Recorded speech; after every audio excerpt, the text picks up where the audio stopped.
Travel is fun until your period shows up early, your hotel door feels flimsy, and your hair meets humidity. Let's talk about traveling like a girl. Hi, I'm Jess from Okay's Family Travels, and today we're not talking about the glossy highlight reel with wind-blown hair and spontaneous pastry moments. I'm talking about real travel. There are 3 pillars to doing this well. I call it the 3S method: safety, systems, and self-care.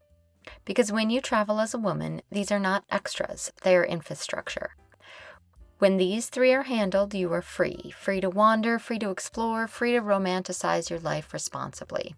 Part 1, safety, or how to see everything without looking scared of anything. Safety is not paranoia, it is preparedness. When moving through airports, train stations, parking garages, or unfamiliar streets, your posture is your first layer of protection. Shoulders back, walk with purpose, neutral face. You do not need to smile at men who make eye contact. You do not need to soften yourself to appear nice. Looking mildly annoyed is deeply underrated. There's something about a woman who looks like she has a meeting in 5 minutes that makes people reconsider their nonsense. Predators look for distraction and hesitation. Give them neither. Your bag matters. I'm a crossbody person. You want to keep your important things close to your body, ideally with anti-theft measures. If you're into specific styles, the Minui Aphrodite crossbody bag is fantastic for security because it's compact and has some great security features without screaming tourist. Or wear a fanny pack across your chest or on your front. If you were around for the first incarnation of fanny packs and swore never again, I promise you it's socially acceptable to wear them again if you just slide them to the front. Important things go in there: passport, ID, credit cards, phone.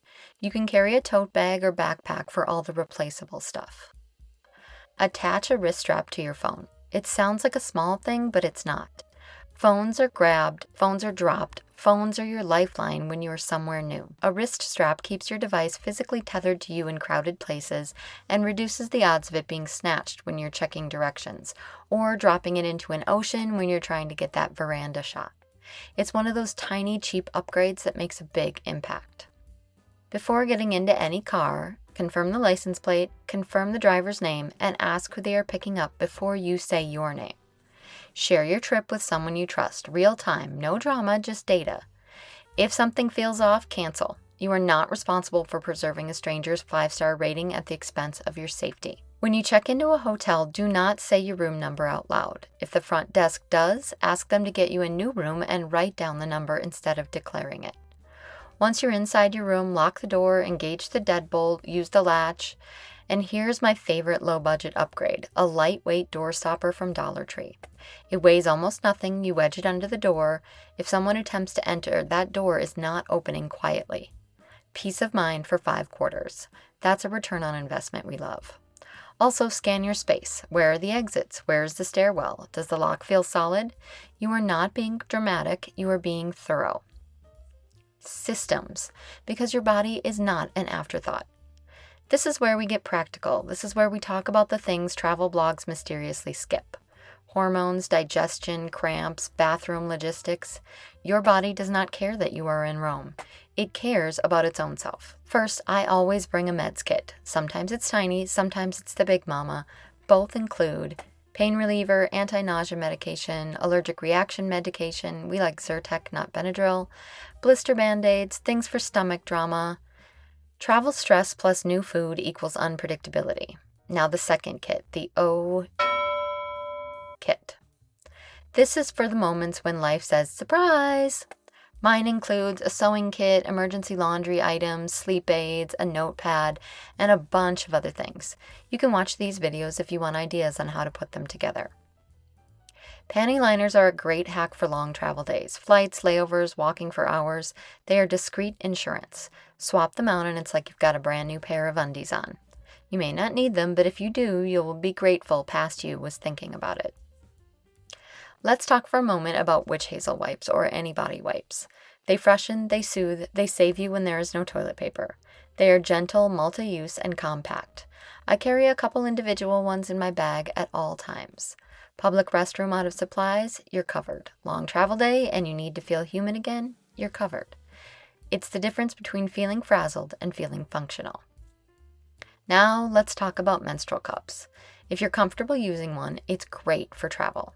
No hunting for tampons in unfamiliar stores, no hoping the local pharmacy carries your brand, no carrying a month's supply. I bring a small travel kit into public bathrooms, a small squeezable water bottle, hand wipes or disposable gloves if I'm wearing long nails, and a collapsible cup. Here's the routine. Before going into the stall, I fill the water bottle at the sink. Inside the stall, I empty my cup, rinse it using the water bottle, reinsert, I wipe my hands with a wipe or I wear a glove, and then I wash my hands thoroughly at the sink. When you need to, you can use a collapsible cup to sanitize your cup in the microwave if you have access to one, or with boiling water. Bring a reusable silicone bag like a stasher bag. It takes up almost no space and works as an ice pack if you fill it with ice from a hotel machine and a heat pack if you fill it with hot water. Cramps on the road are rude. This makes them manageable. Air travel dehydrates you aggressively. Drink more water than you think you need and add electrolytes. Bring fiber if that's part of your normal routine.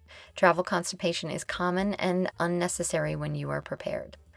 Ease into new cuisines. Enjoy them, just don't shock your digestive system into chaos on day one. Always use the bathroom when you have access, even if you don't really need to go. Because the moment you skip it, the universe will present you with a 2-hour bus ride and no facilities. Self-care. Maintenance, not vanity. Self-care while traveling is about feeling like yourself in unfamiliar spaces. It's not about hauling your entire bathroom across state lines. When I travel, I get aggressively minimalist. I use the smallest possible container for my products. You need so much less than you think you do. I bring multi-use products. Tinted SPF is a miracle. It protects your skin and evens tone in one step. Cream sticks that function as eyeshadow, contour, blush, and lipstick. Chef's kiss. One product, 4 uses. We love the efficiency. And then be honest about what you actually use. Are you doing a full face of makeup every day? Probably not. Don't underestimate the power of rest and relaxation. Sleep and hydration will make you look better than an extra contour stick ever could. Beachy waves are a thing because women refuse to bring their blowout brush and hairdryer on vacation. Swap liquids for solids whenever possible. Solid shampoo and conditioner bars are travel magic. No spills, no TSA drama, no wasted space. A Castile soap bar can wash your body, wash your face, act as shaving cream, wash your clothes in the sink. One bar, endless usefulness. I originally bought solid shampoo and conditioner bars for travel, and now I use them at home. Airplane air is brutal. When flying, moisturize generously, bring lip balm, and use sunscreen. When packing, stick to your basics: cleanser, moisturizer, SPF. Travel is not the time to experiment with aggressive treatments. Keep your skin calm. Humidity changes everything. If you're going somewhere humid, embrace your natural texture. Pack products that enhance it instead of fighting it. If you're going somewhere dry, bring conditioning support. And remember, claw clips, scarves, sleek low buns, and ball caps exist for a reason. Get a pedicure before you go. It's one less thing to think about, and if you're wearing sandals, your future self will appreciate the polish. Sometimes the smallest maintenance tasks create the biggest confidence boost. Travel can feel empowering. It can also feel lonely. You might miss home, feel overstimulated, get irritated over something tiny because you're tired. That does not mean you are ungrateful. It means you're human. Build in downtime. You do not need to see every monument. You can sit at a cafe and do nothing.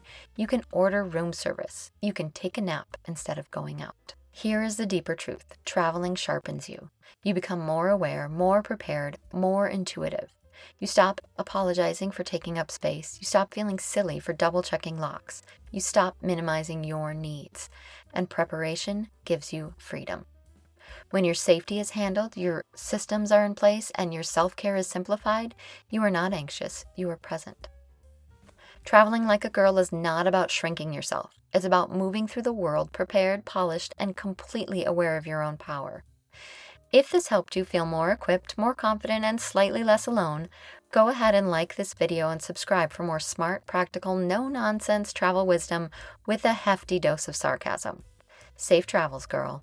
Thanks for watching.